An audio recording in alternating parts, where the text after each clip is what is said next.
Good morning, my beautiful friends. This is your wake up call with Maui Paul. I am Maui Paul. We are here today to say some nice things about ourselves, and there's quite a few of us here today. So good morning to everybody who has come by. Good morning to Lauren coming in from Paradise. Good morning to Dan from Buford. Good morning, Shauna. I know you're over at your place, Shauna, getting ready to go to work. Good morning, Rebecca from Kennesaw. Good morning, Wendy. I'm sure you're coming in from fairly close by. Good morning, Donna, also over here at Paradise. Pepper is taking care of my Twitch stream. And good morning to Lane. It is wonderful to see all of you guys here today. Thank you so much for being a part of the Wake Up Call. Pepper just linked our Pinterest board. She has been very busy making up a whole bunch more cards that are botany themed. So basically, taking the same cards, the same messages, just putting a botany theme to them. So lots of different flowers and plants. Super cool. The Pinterest board has really been taken off. It's been a lot of fun. Last month, it's received over 2,000 views, and just how cool it is that we can put an empowering and positive message out there on the internet, and 2,000 people will see it in a month. Neat. So excited for that. Anyways, yeah, check out the Pinterest board. It's in the comment that she just linked. Anyways, we are here to pull a card off the top of our deck. I'm going to ask you if you are the affirmation on the card, and we're going to respond out loud together. I am that affirmation. As we do this, we are building into our own lives. We are changing up the way that our brains work. And we are ultimately giving ourselves ammunition for when life gets us down, that we will be able to reach for a more positive thought. Ultimately, the character of our lives is determined not by what happens, but by how we respond to what happens. And so let's give ourselves the ultimate chance for success today by filling our brains with positivity and saying that today I am open. I am open. I thoughtfully consider new ideas. So I am open. I thoughtfully consider new ideas. Are you open? You are open. You thoughtfully consider new ideas. So I'm going to write that down in the comments. And I encourage you to do the same thing as we write together that I am open. I thoughtfully consider new ideas. I remember that in the distant past, I was helping a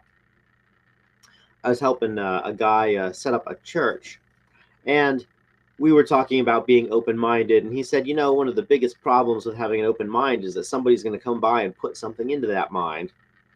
And I remember just vehemently disagreeing with that statement when he said it, because I thought to myself, that having an open mind is a very important thing. Considering new ideas is a very important thing. Perhaps not so much in the context of religion, but in the end, in the end, being dogmatic about religious beliefs is something that definitely does not bring new people to your, to your side. And in the end, it's very important for us to have discernment about what ideas are good and what ideas are not good. And the only way to have this discernment is to have an idea of what our outcome is, have an idea of what it is that we are working to accomplish. And so I am open, and you are open as well. We thoughtfully consider new ideas. I'm not worried that by having an open mind that somebody is going to put something into my mind, because in the end, my mind is my own, and my ideas and my thoughts are always colored by my previous perceptions. And what I think based on new information is always colored by the old information that's already kicking around in my brain. No, we can think the same thought, but none of us are thinking it in the same way.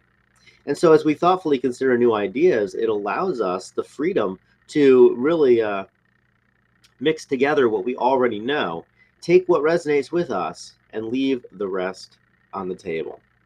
And so I am open today. You're open as well. We thoughtfully consider new ideas. And I found that as I go through life, the my mind gets to be more and more open because I realize that I don't know everything. The preacher that I was, that I was referring to in my original story, of course, was a fairly young guy by preacher standards, and he was very convinced that he knew everything about spirituality, and that's why he was talking about how the problem with an open mind is somebody's going to try and come in here and put something into it. But in the end, nobody puts things into our mind.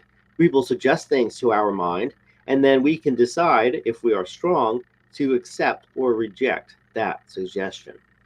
So I am open today. You are open as well. And when I think about the people around me, when I look at the people around me, I recognize that they too also thoughtfully consider new ideas. And that's how all of us have ended up in the situation that we're in. It's because we have thoughtfully considered ideas. We have taken the best of those ideas. We have left the rest of those ideas, and then we have built our lives based on the best of what other people have already figured out. It is dangerous to think that we need to that we need to be the originators of all thought. This wake up call is empowered quite a bit by books that I read, by articles that I read, by other people who think things through and offer their insights to me. And the fact is, I mean, I've got lots of books on my shelf. That doesn't mean that I agree with everything on the books on my shelf. Sometimes I agree with what the author says. Sometimes I disagree with what they say. But in the end, whether I take their advice or their perspective or I leave it, it was good for me to be exposed to it because it helps me to clarify my own thinking. We can get tremendous benefit from people who disagree with us, so long as we thoughtfully consider the new ideas. Either we will reinforce what we already believe, or we will change our mind. But either way, our thinking is superior for being open to new ideas. And so let's do that today. Let's thoughtfully consider new ideas. Let's thoughtfully consider when somebody has something to say to us, whether we agree with it or not, let's listen to it and give it a fair shot, give it a fair trial. Because as we do that, it allows us to sharpen our own minds, to sharpen our own intellects. So I am open today. You're open as well. So we thoughtfully consider new ideas. All right, so let's see what you guys have to say about this. Let's see. All right. Dan says, I'm open. I need to close. I have a draft. Yeah, okay, Dan. You definitely, but whether you're open or closed, I sincerely do hope you get that draft taken care of. Let's see here. Shauna says, thoughtful consideration does not force commitment. Oh, I do like that, Shauna. And you're absolutely right. It does not force commitment.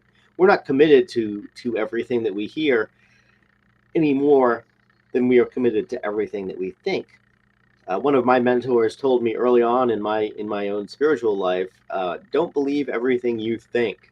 And when I heard that, that was revolutionary at the time, because I kind of assumed that everything I thought was inherently correct. Bad comedy is my superpower. You're darn right, Dan. Hey, you had us cracking up yesterday on the wake up call. If y'all weren't around for that one, check it out. It is archived on my YouTube channel and my Facebook profile. But yeah, it was hilarious. We were all cracking up by what Dan had to say. But anyways, the fact is that we are open people. We thoughtfully consider new ideas, and we don't need to believe everything that we hear, and we don't need to believe everything that we think. We do, however, owe it to ourselves to thoughtfully consider what other people are communicating with us. Because even if I disagree with them profoundly and vehemently, even if I disagree with them completely, the fact is that that hearing their perspective, hearing their argument, allows me to understand more of understand more of what I believe and to really clarify my thinking.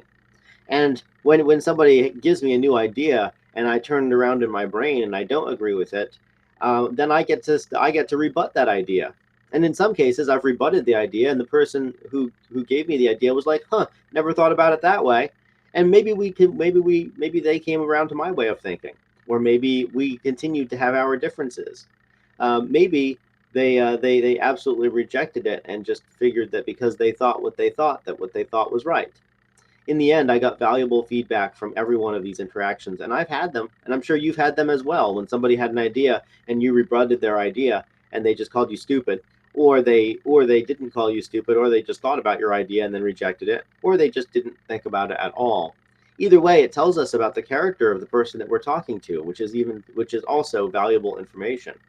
Our ability to thoughtfully consider new ideas is a superpower in the same way that bad comedy is Dan's superpower. It is a superpower that allows us to have some great insight about the folks that are speaking with us. I am more inclined to consider more deeply ideas from people who are willing to consider mine than I am to consider ideas from people who are dogmatic with their ideas, who believe that it's their way or the highway. These people are not convincing at all. In fact, as I was on Facebook earlier today, getting the wake up call set up, of course, it's politics is a thing that's in our world right now, in elections and whatnot, and there are definitely some true believers on all different sides in my Facebook group or in my Facebook friends group, and so it's very interesting just to see the various things that these people are posting and how some of them are open to new ideas and some of them are not, at least politically. And how I think to myself, well, if somebody has disagrees with me, but they are not open to even considering my perspective, then why on earth would I be open to considering theirs? And why on earth would I be open to considering the ideas that they are espousing if they are unwilling to consider the ideas that I am? And so in the end, our openness allows us not only to receive information, it also allows us to give information. It allows us, it has been my ability to thoughtfully consider the ideas of people who are very different than me, who have very different life experiences and very different ideas about what way the country should go. It is my ability to thoughtfully consider their ideas that allows me to have profitable conversations with them. They say you don't talk about sex or religion or politics, but in the end, it's perfectly safe to talk about all these things so long as we are talking about them like adults. The trouble with them is that sex, religion, and politics are often not talked about as adults; they're talked about as children, and so because of that, the conversations that we have are impractical. In the same way that having a conversation with a child who is set in their ways is also impractical. Not going to change their mind, but the world might change it for them with the benefit of experience. And so, in the same way, the didactic or autocratic or dogmatic views, or people who hold these views or these attitudes about what they believe, are completely ineffective at bringing anybody else to their cause. They are only good at reinforcing what they already believe and helping people who agree with them reinforce what they already believe, which in the end is not useful at all. It simply increases that confirmation bias, increases division, and decreases understanding. So our openness is something that allows us to rise to become thought leaders in our own communities. Because as we thoughtfully consider these new ideas, and as we consider the ideas even of people who disagree with us, and as we espouse our ideas from a place of mutual respect, we are able to shed a little bit of our perspective even onto the folks who disagree. And in that way, society moves forward. In that way, we get to have a better and more cohesive group of people who are really working toward one common goal. The way that we think that we need to get to that common goal might be different, but I've traveled all over the world and I've seen a lot of different societies and how they're organized. And I've come to the conclusion that everybody pretty much just wants to live in peace. And the way that they organize their society is in such a way that they can live in peace as to the best of their ability, even though the organization of that society will necessarily lead to division. Because in America, at least, you can't get 350 million people to agree on anything. All of us have different life experiences. All of us have different ideas about how we should self-organize. And so it's important for us to thoughtfully consider the new ideas that come to us, because the fact is that they might illuminate a blind spot in our own thinking, or they might allow us to shore up our own thinking with even more evidence to support what we believe, or to show us that what we believe is something that is worthy of being communicated. So I'm open today. You're open today as well. Let's thoughtfully consider the new ideas that come our way, and let's also understand that as we are considering these ideas, we don't have to accept them at face value. We can consider them, we can take the part that makes sense, and we can get rid of the part that doesn't make sense. And as we do that, our listeners will be more inclined to listen to us and to our ideas, and to take the parts that make sense if they're mature, and to leave the parts that don't make sense to them if they're mature. And if they're not, well, then we know for a fact that they are not really worth communicating with, because there's not going to be anything profitable there for either of us. All right, my beautiful friends, it has been a wonderful wake up call. Thank you so much for coming on by. Um, let's see here. So, yeah, good morning again to Lauren and Dan and Shauna, Rebecca, Wendy, Donna, Lane. It is great to see you guys here today. Good morning again. Thank you to Pepper for making up the new Pinterest board. Again, it's in the comment if you want to check it out. There's lots of neat cards in there, and I'm excited to start showing them on the wake up call. She's definitely got her own style, and it's wonderful to see how the messages hit different just with a different picture on the back. Let's see here. So let's see. All right. So yeah. So good morning. Also, looks like yeah. Let's see if I missed anybody. I don't think I did. Up. Looks like Tony popped in here at the. Looks like Tony has popped in at the end of the comments here. Wonderful to see you here, Tony, as well. So yeah, wonderful to see all you folks around. I will talk to you tomorrow at 9 a.m. We will have another one of these wake up calls. Again, this is your daily reminder. I love you. I appreciate you. I think you're amazing. And I will talk to you tomorrow at 9 a.m. Until then, let's thoughtfully consider the ideas that come our way today, and let's be sure to thoughtfully consider the ideas of others, and also to observe how these other people thoughtfully consider ours. I'll talk to y'all tomorrow at 9 a.m. Until then, aloha from paradise.